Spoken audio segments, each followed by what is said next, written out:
wabarakatuh. Sebelumnya izin perkenalkan, nama saya Encin Mulyani, kelas 5A dengan NIM 20210621304.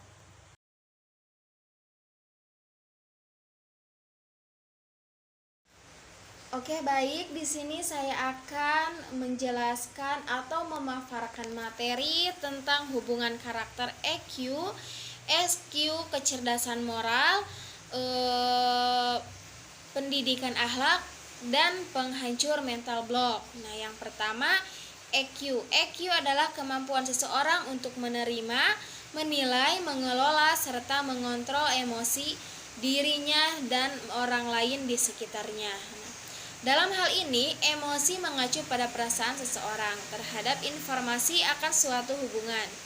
Nah, ciri EQ pada diri seseorang dapat dilihat dari beberapa perilaku. Di antaranya mudah akrab dengan orang lain di berbagai situasi, terampil dalam memecahkan masalah, serta memiliki sifat empati kepada orang lain.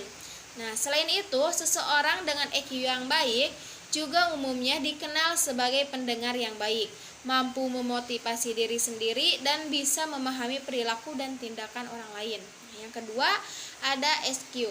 Nah, dapat diartikan bahwa SQ yaitu kecerdasan spiritual. Nah, kecerdasan ini menggunakan informasi spiritual untuk membantu mengatasi masalah dan mencapai tujuan. Nah, orang dengan memiliki SQ yang tinggi tahu menilai makna dan visi hidupnya. Ketiga hal tersebut digunakan untuk mengeksplor potensi diri.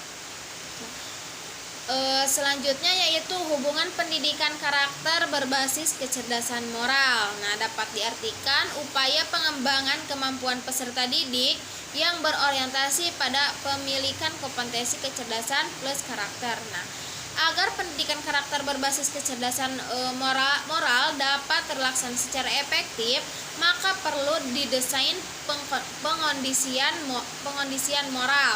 Nah, sebagai tahap awal diimplementasi menurut Lichkona ada 12 prinsip agar pendidikan karakter dapat terlaksana secara efektif. Yang pertama yaitu mengembangkan nilai-nilai universal sebagai fondasi. Yang kedua yaitu mendefinisikan karakter secara komprehensif yang mencakup aspek pikiran. Nah, yang ketiga yaitu menggunakan pendekatan yang komprehensif dan proaktif. Nah, yang keempat yaitu menciptakan komunitas sekolah yang penuh perhatian. Yang kelima, memberi kesempatan kepada peserta didik untuk melakukan tindakan moral. Nah, yang keenam, membuat kurikulum akademik yang bermakna. Nah, selanjutnya mendorong motivasi peserta didik. Yang kedelapan, melibatkan seluruh komponen sekolah sebagai komunitas pembelajaran moral. Yang kesembilan, menumbuhkan kebersamaan dalam kepemimpinan moral. Yang ke-10, melibatkan keluarga dan anggota masyarakat sebagai mitra. Dan yang ke-11, mengevaluasi karakter sekolah baik terhadap staf sekolah sebagai pendidik karakter maupun peserta didik dalam memanifestasikan karakter yang baik. Nah, selanjutnya yaitu ada hubungan karakter pendidikan akhlak. Nah, dapat diartikan karakter yang sebenarnya bukan karakter yang mudah berubah-ubah. Nah, berubah-ubah wataknya dan kepribadian seseorang menunjukkan lemahnya karakter dan lemahnya akhlak seseorang. Perubahan perilaku manusia ini disebabkan pendidikan yang didasarkan pada nilai-nilai relatif yang terus berkembang. Jika ingin dinamakan karakter yang tak tergilas oleh waktu, maka harus menggunakan referensi yang juga tak tergilaskan oleh nilai universal. Dan ini adalah konsep akhlak dalam Islam. Nah, pendidikan karakter yang diterapkan di sekolah telah diintegrasikan ke dalam mata pelajaran dan tujuan agar terbentuknya generasi bangsa selain kecerdasan juga berakhlak mulia. Nah, yang terakhir yaitu hubungan karakter penghancur mental block. Nah, dalam hal ini terdapat beberapa hambatan yang dialami para remaja di Indonesia.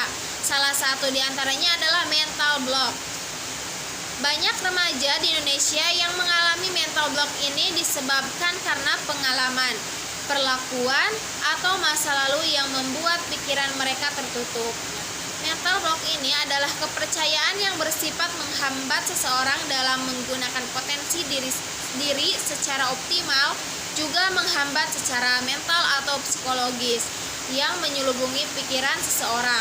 Ia dapat muncul dari kekeliruan, pengalaman hidup dan pergaulan, sisa traumatika masa lalu. Nah, sisa luka batin, sisa pengalaman yang tidak mengenakan ketika kecil maupun karena kekeliruan cara pandang atau anggapan terhadap sesuatu.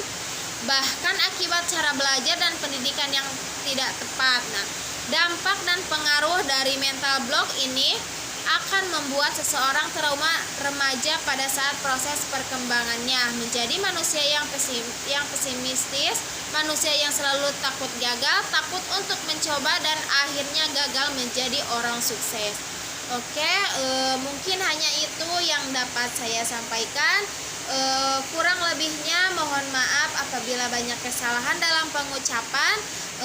Saya tutup dengan terima kasih.